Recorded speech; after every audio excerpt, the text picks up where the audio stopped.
नमस्कार दोस्तों, stock market studies में फिर से एक बार आपको स्वागत है। तो आज मैं बात करने वाला हूँ दिग्गज एक ऑटो सेक्टर के बारे में क्योंकि ऑटो सेक्टर का जो जिस कंपनी के बारे में बात करूँगा वो इंडिया का एक नंबर 1 कंपनी है। 4 व्हीलर बनाने वाला कंपनी और पैसेंजर व्हीकल बनाने वाला कंपनी। कंपनी का नाम आप पहले ही देख चुके हैं मारुति सुजुकी जिसके बारे में मैं बात करूँगा क्योंकि आज के दिन इसका क्वार्टर 3 का रिज़ल्ट आने वाला था और वो रिज़ल्ट यहाँ पे आ चुके हैं।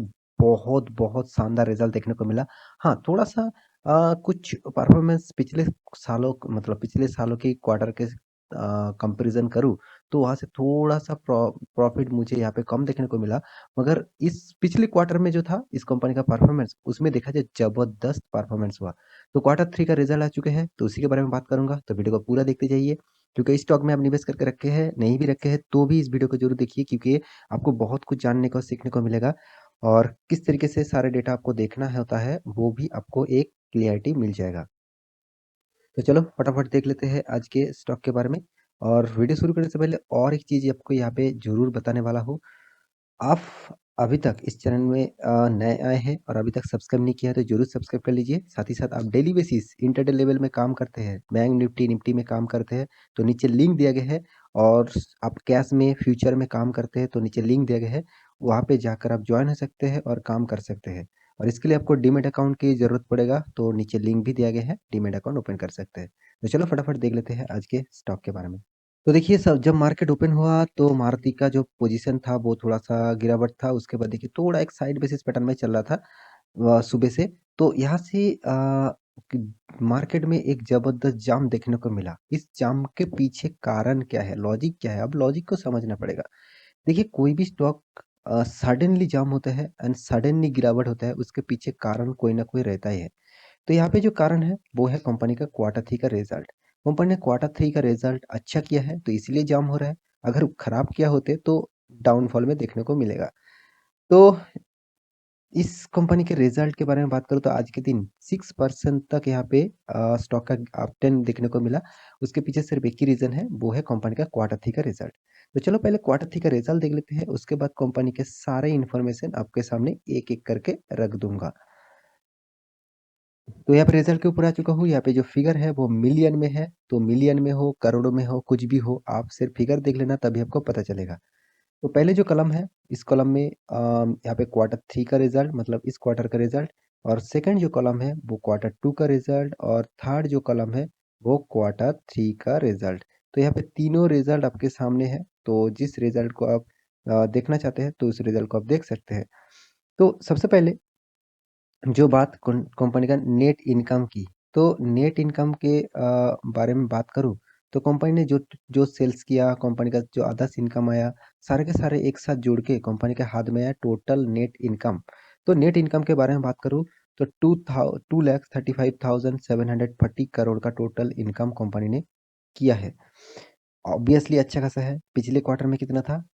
2,10,616 सॉरी यहाँ पे मिलियन में है, मैं करोड़ों बोल दिया, मिलियन में फिगर है। तो यहाँ पे जो फिगर है वो पिछले क्वार्टर की तुलना से अच्छा खासा जाम देखने को मिला। मगर पिछले सालों में कुछ नज़रिया चेंज था। 2,44,500 मिलियन का टोटल सेल्स किया गया था। तो यहाँ पे इनकम देखा जाए कंपनी का पिछले सालों में अच्छा खासा था, इस कंपनी के क्वार्टर 3 के रिजल्ट के हिसाब से। तो इसके बाद बारी आते हैं कंपनी के एक्सपेंस की। कंपनी के सारे एक्सपेंस एक साथ जोड़कर मतलब परचेज कॉस्ट और कॉस्ट ऑफ यहाँ पे देखिए मटेरियल कॉस्ट और एम्प्लॉय का मतलब सैलरीज, फाइनेंशियल कॉस्ट और भी बहुत सारे कॉस्ट है और व्हीकल्स के भी कॉस्ट भी बहुत सारे कॉस्ट यहाँ पे बताए जाते हैं। तो सारे के सारे कॉस्ट एक साथ जोड़कर जो टोटल फिगर यहाँ पे दिखा जाता है वो 2,23,500 करोड़ का जो पिछले क्वार्टर में था 2,04,625 करोड़ का और पिछले सालों में था 2,20,000 करोड़ का।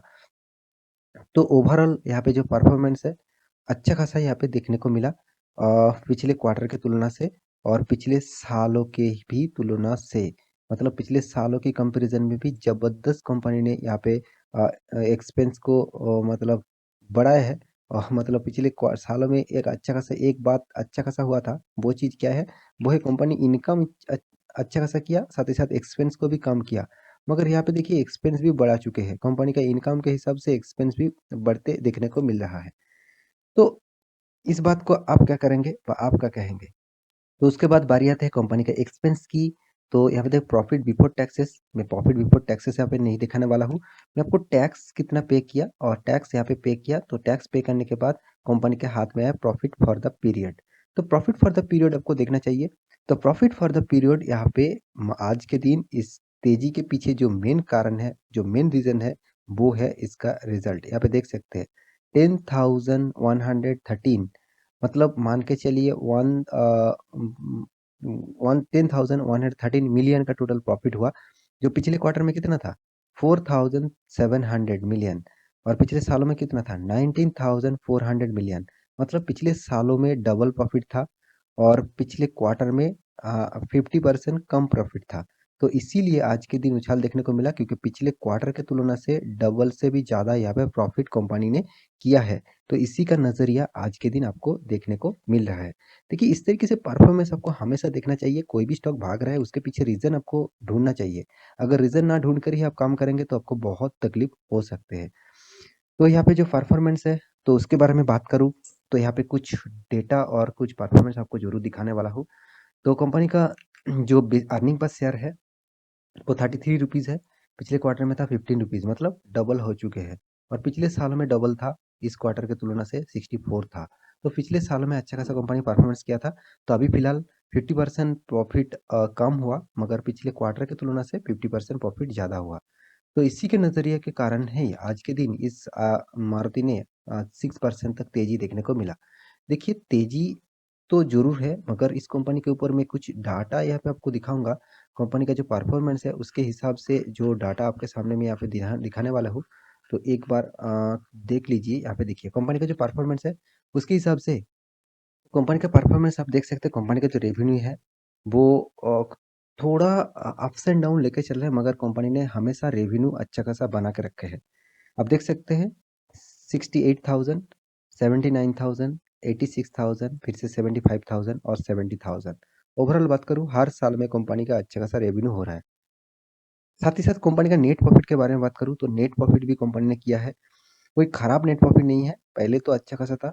2017 में करीबन 73,000 करोड़ का, उसके बाद 77,000 करोड़ का 2018 में, 19 में 74, मतलब सॉरी यहाँ पे 74 नहीं, यहाँ पे जो फिगर है वो 7,494।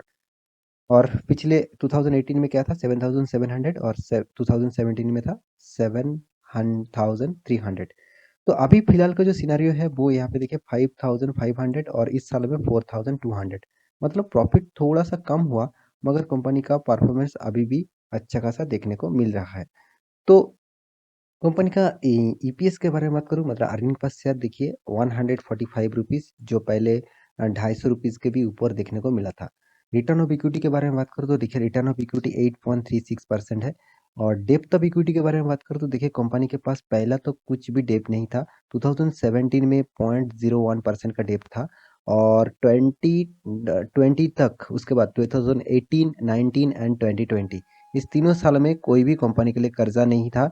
और फिलहाल 2021 में 0.01% का कर्जा है। तो कंपनी का प्रोमोटर के पास जो हिस्सेदारी है वो 56% है। एक अच्छा खासा हिस्सेदारी प्रोमोटर के पास है। उसके बाद आप एफआईएस के पास देखेंगे तो करीबन 23% होल्डिंग है। और डीआईएस के पास देखेंगे तो करीबन 15% होल्डिंग है। और पब्लिक के पास बाकी होल्डिंग आपको देखने को मिलेगा मात्र 4.5%। तो इस तरीके से होल्डिंग देखकर ही आपको पता चल जाता है कि एफआईएस और डीआईएस ने कितना माल उठा के रखा, मतलब इस कंपनी में कितना भरोसा वो करते आए हैं। मगर देखिए अभी भी इस कंपनी उस तरीके से परफॉर्मेंस नहीं दिया जिस तरीके से देना चाहिए था। 2010 में 21%, 2000 सॉरी 2010 नहीं, 10 साल में आपको 21%, 5 साल में 7% और 3 सालों में 7% और 1 सालों में 1%। तो ओवरऑल बात करूँ कंपनी परसेंटेज उतना खास भी यहाँ पे नहीं दिया।